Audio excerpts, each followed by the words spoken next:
कि मेरे कारण से यदि एक भी बहन की जान जाती है तो ये मैं उसको कैसे सहन कर पाऊंगा, इसके बच्चों को मैं क्या जवाब दूंगा। आज स्वामी रामदेव खूब रोए। दिल्ली में अपने और अपने कार्यकर्ताओं के ऊपर हुए अत्याचार को याद करते करते बाबा की आंखों में आंसू आ गए। फोन रखने के बाद काफी देर तक रो रहा था कि मेरे कारण से यदि एक भी बहन की जान जाती है तो ये मैं उसको कैसे सहन कर पाऊंगा, इसके बच्चों को मैं क्या जवाब दूंगा। हरिद्वार में आज सुबह 5 बजे से बाबा ने पतंजलि योग पीठ में योग और अनशन शुरू कर दिया। अपनी घायल शिष्या राजबाला की हालत जानकर स्वामी रामदेव अपने शिष्यों के सामने रो पड़े। गर्दन पर इतनी लाठियां मारी कि उसको नीचे और ऊपर दोनों तरफ से पैरालिसिस हो चुका था। बहन सुषमा भी गई थी वहां देखने के लिए। बहन सुमन तो वहीं से आई रही, उसी हॉस्पिटल में खुद भी थी। कल जब उसने कहा तो मैं फोन रखने के बाद काफी देर तक रो रहा था कि मेरे कारण से यदि एक भी बहन की जान जाती है तो ये मैं उसको कैसे सहन कर पाऊंगा, इसके बच्चों को मैं क्या जवाब दूंगा। तो भगवान की कृपा से उस राजबाला बहन का भी ऑपरेशन हुआ अभी, जैसे सुमन बहन ने बताया। तो अब ऑपरेशन के बाद उस बहन के हाथ पैर काम करने शुरू कर दिए। हम भगवान को शुक्रिया करते हैं। राजबाला की हालत बहुत खराब है। कल पुलिस की पिटाई से वो बुरी तरह घायल हो गई। देखिए, हॉस्पिटल के बिस्तर पर लेटी यही है राजबाला। राजबाला की पीठ और पैरों पर पुलिस ने लाठियां बरसाई थी, जिसके बाद उसे तुरंत हॉस्पिटल पहुंचाया गया। देखिए, जब स्वामी रामदेव अपने शिष्यों के सामने राजबाला की बीमारी को बयां कर रहे थे, तब उनके शिष्यों की भी आंखों में आंसू आ गए।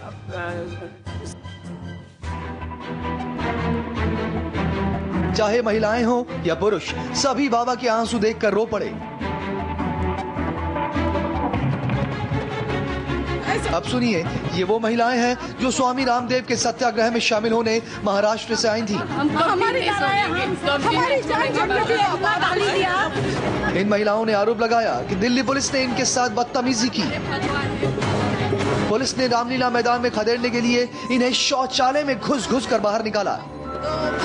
बाथरूम में जितनी महिलाएं घुसी हुई थी, पुलिस ने खींच के निकाला वहां से भी, शौचालय से भी। हम लोगों को हमने तय किया था कि अंतिम श्वास तक स्वामी जी के साथ रहने के लिए हम आए, हम नहीं जाएंगे। उन्होंने हमारे चेहरे देख लिए बाबा। हम 1.5 घंटा वहीं रुके थे बाहर गेट के पास। जो हमारा पीछा किया बाबा, दिल्ली का कुछ पता नहीं था, पूरे दिल्ली में हर जगह मारा हमको उन्होंने। गुरुद्वारा भी नहीं जाने दे रहे, वापस भी नहीं जाने दे रहे। और हमने बोला मुख्यमंत्री महिला है, राष्ट्रपति महिला है, हम पे इतने अत्याचार। वो बोले बाबा के लिए ऐसे बोलते हो। हमने कहा आप ऐसी सरकार के इतने वफादार हो, हम हमारे बड़ी सरकार के लिए वफादार नहीं हो सकते, हम नहीं हटेंगे मैदान से। चेहरे ध्यान में रख के बाबा इतना सताया। गुरुद्वारा में भी टॉयलेट के वहां भी आकर के खड़े हो गए हमारे पीछे बाबा। वहां पर भी हम लोगों को बहुत सताया। हमने तय किया था कि अगर महिलाओं के ये आरोप सही है तो दिल्ली पुलिस की ये हरकत बेहद शर्मनाक है। देख लिए बाबा। स्वामी रामदेव ने आज प्रधानमंत्री मनमोहन सिंह पर भी निशाना साधा।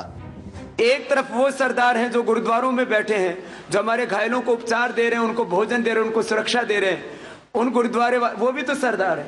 और एक तरफ दूसरी तरफ वो सरदार बैठा है जो ऊपर से हुक्म आया वो ऐसा गुलाम बन करके रह गया है। मुझे ऐसे प्रधानमंत्री से देश को नहीं चाहिए जो मात्र गुलामी करते हो। आजाद भारत में हमें आजाद प्रधानमंत्री चाहिए, जिसका रिमोट कंट्रोल ठीक हो। रामदेव ने आरोप लगाया कि पुलिस ने जो भी किया वो सरकार के इशारे पर किया। Manish Prasad, India TV, Haridwar.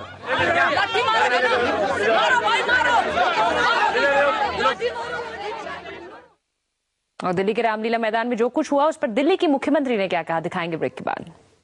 को जिंदा जलाने की साजिश, ये इस बात का पक्का सबूत है कि वो बाबा को जलाना ही चाहते थे।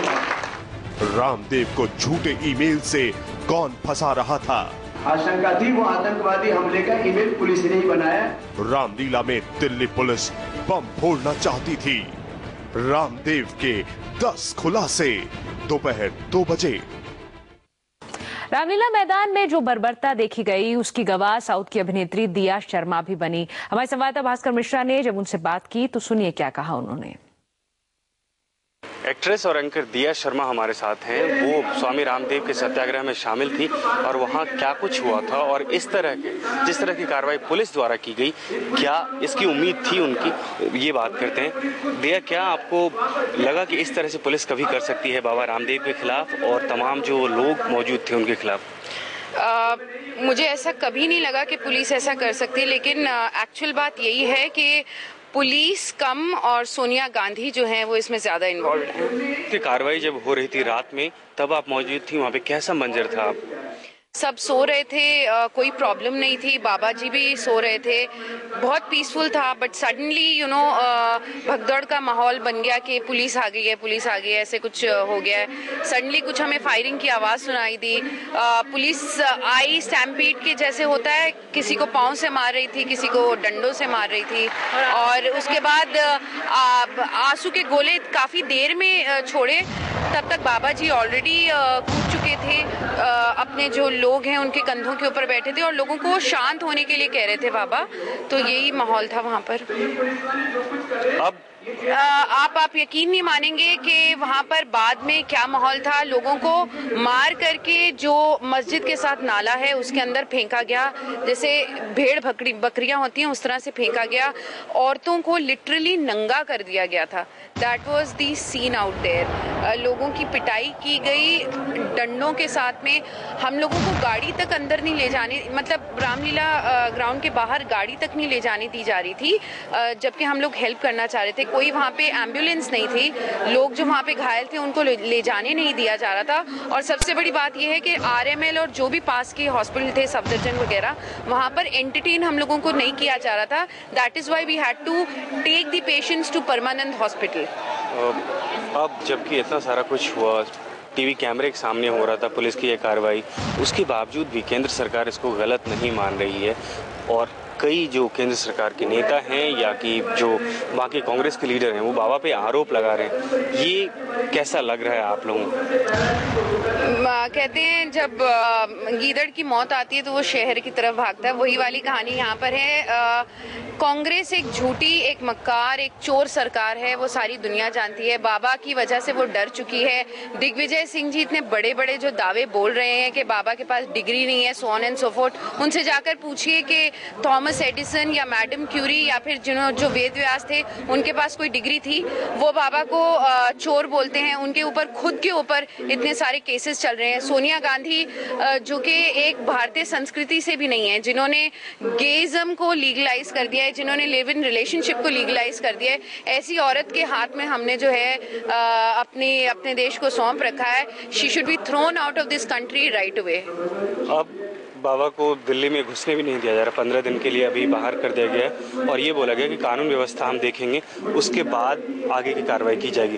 क्या आपको लगता है कि अब जो ये अनशन हो रहा है उसका असर अब भी होगा? बाबा जी को दिल्ली में आने से रोक सकते हैं, दिल्ली वालों को बाबा जी के पास में तो आने से नहीं रोक सकते ना। बाकी मुझे नहीं लगता बाबा जी को कोई रोक सकता है, because the whole India is.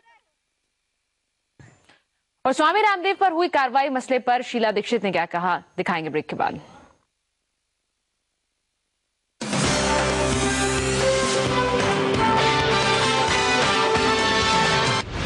Ramdev को जिंदा जलाने की साजिश। ये इस बात का पक्का सबूत है कि वो बाबा को जलाना ही चाहते थे। रामदेव को झूठे ईमेल से कौन फंसा रहा था?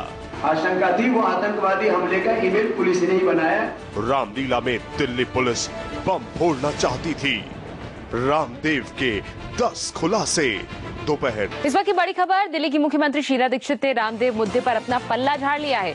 शीला दीक्षित ने कहा कि रामलीला मैदान में जो कार्रवाई की गई उसके बारे में उन्हें कोई भी जानकारी नहीं थी। हमारे संवाददाता भास्कर मिश्रा हमारे साथ फोन लाइन पर हैं। भास्कर, क्या कहा है दिल्ली की मुख्यमंत्री ने इस पूरे मामले पर? तो देखिए, दिल्ली की मुख्यमंत्री शीला दीक्षित ने आज साफ साफ कह दिया है कि रामलीला मैदान में जो कुछ भी हुआ है सत्याग्रह को रोकने के लिए, उसके बारे में ना तो दिल्ली सरकार से पूछा गया और ना तो कुछ जानकारी दी गई। ये केंद्र सरकार के द्वारा किया गया कदम उठाया गया है।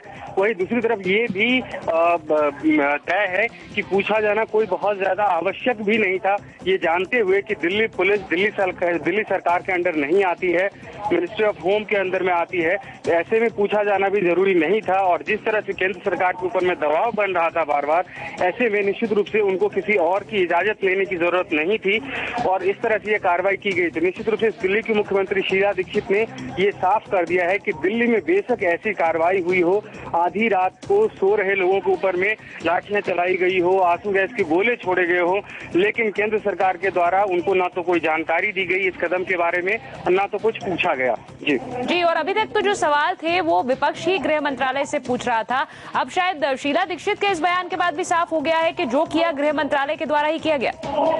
बिल्कुल साफ तौर से तय है। हालांकि इसमें दो बात है, दिल्ली की मुख्यमंत्री शीला दीक्षित इस विवाद में भी नहीं पड़ना चाहती हैं कि जिस तरह से पूरे देश में इस बात को लेकर विरोध हो रहा है तो वो कहीं से भी इस सीन में नहीं आना चाहती हैं। और वही दूसरी तरफ ये भी उन्होंने साफ कर दिया है कि केंद्र सरकार ने उनसे ना तो पूछा था ना ही कोई सहमति ली गई थी उनसे, तो एक चीज से दो निशाना साधा है दिल्ली की मुख्यमंत्री ने, जहां नहीं पूछा गया वहीं वो ये साफ कर देना चाहती है कि इस पूरे बिल्कुल, लेकिन साथ ही क्योंकि दिल्ली सरकार को भी ये नोटिस भेजा गया है सुप्रीम कोर्ट की तरफ से, इसलिए उसका जवाब तो देना ही होगा। धन्यवाद आपका भास्कर। एक छोटा सा ब्रेक हम लेंगे, ब्रेक के बाद स्वामी रामदेव ने आज कई बड़े खुलासे किए हैं। क्या क्या कहा स्वामी रामदेव ने, ब्रेक के बाद। रामलीला मैदान में दिल्ली पुलिस की कार्रवाई पर सुप्रीम कोर्ट ने केंद्र और दिल्ली सरकार को नोटिस भेजकर पूछा है कि आधी रात को कार्रवाई क्यों की गई। रामदेव ने कोर्ट के इस कदम का स्वागत किया है। देश के सर्वोच्च न्यायालय को हृदय से धन्यवाद देते हैं। स्वामी रामदेव के साथ हुई बर्बरता के मामले पर एनडीए नेताओं ने राष्ट्रपति से मुलाकात करके संसद का विशेष सत्र बुलाने की मांग की है। लालकृष्ण आडवाणी ने यूपीए को अब तक की सबसे भ्रष्ट सरकार बताया। सबसे भ्रष्ट सरकार ऐसी छवि उसकी बन गई। स्वामी रामदेव ने कहा कि दिल्ली पुलिस रामलीला मैदान में उनके मंच पर बम फेंकना चाहती थी। रामदेव के मुताबिक उनके पंडाल को 3 बार जलाने की कोशिश की गई। मंच के ऊपर विस्फोट करना चाहते थे केंद्र के इशारे पर पुलिस वाले कि मंच के ऊपर जोर का बम फेंक दो।